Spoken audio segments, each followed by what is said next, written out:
Why did I tell you those two stories? Anybody guess? People remember stories. What's that? People remember stories. People remember stories? What else? What are the 3 words Bob George says we absolutely have to have in order to stay in business? No like and trust. No, like, and trust. Write those down. If you haven't written them down already, if you're taking notes, write those down. What Rodney does, or excuse me, Rod does, and what I do are very similar. But in the same way that there's a difference between fighting an aircraft fire, a house fire, a dumpster fire, and a grass fire, there's a different way of building no like and trust. There is a reason that stories are important in your life. They're different reasons. No like and trust is the most important reason that they're important in your business. Now, Rodney teaches a workshop on learning how to tell your stories better. Today, what I'm going to do is prove to you that I can tell your story better than you can. And I'm going to do that by having you come up here and tell me a story that I'm going to retell. But before I do that, I want to tell you some of the format opportunities and obstacles that people find with stories. How many of you have ever heard someone tell a story and they just seem to go on and on and on and on and on and on and on and they never want to shut up? Raise your hand if you've been there. Yeah. Okay. And so when they get to the end, how many times do they get to the end of that very long story and you look at yourself and you go, what was the point? What did you talk about? Raise your hands if you've ever seen the movie Planes, Trains, and Automobiles with John Candy, Steve Martin. There's a scene where he's driving down the road and John Candy has been tormenting Steve Martin with these just endless stories. And finally he looks at him and he says, do me a favor, the next time you feel it's necessary, tell me one of those little anecdotes. Have a point! It makes it so much more powerful and so much more palatable for the listener. If you've heard someone tell a story that has no point, you know exactly what I mean by that. But maybe you're guilty. Anybody guilty of telling a story that has no point? Anybody guilty of telling a story, you get to the end, you go, no, why did I tell you that? If you know what the point is, think Stephen Covey, 7 Habits of Highly Effective People. You've read that? Okay. What is his #1 thing before you even start the process? What does he say? Begin with the end in mind. The end in mind. So if you know what your purpose is before you tell the story, there are some things that you can plant in the story that have a purpose before you start. Now, if you were to think back a moment, I snuck in the door, I threw my keys on the table, right? And then I went into what? Man cave, okay? What's a man cave?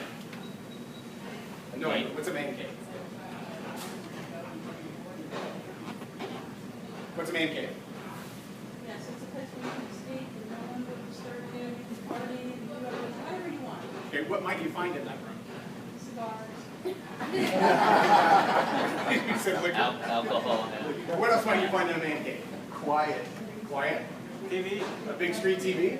Big Yeah. leather Big recliner. couch. Maybe Now, a pool here's table. something that we noticed, right? She talked about the quiet because that's kind of what I described. She has a picture in her head of what a man cave looks like. You have a picture in your head of what a man cave looks like. So do you, and everybody does. Now, there are some people that have absolutely no idea what I mean by man cave.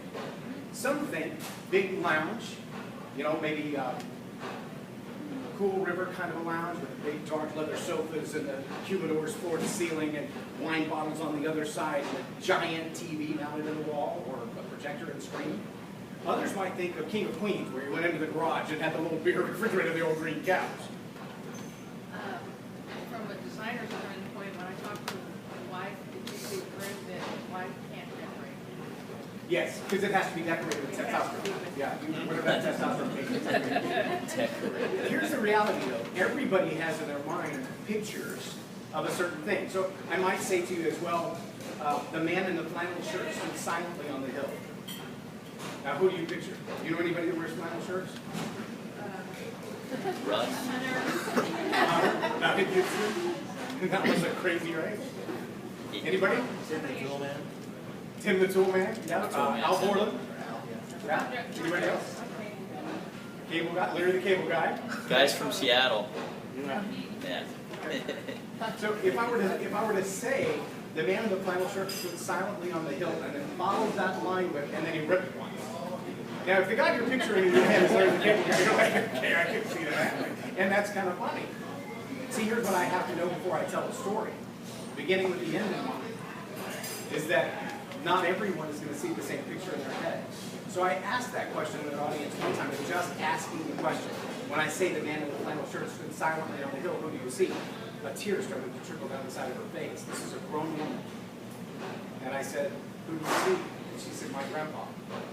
At my grandmother's funeral.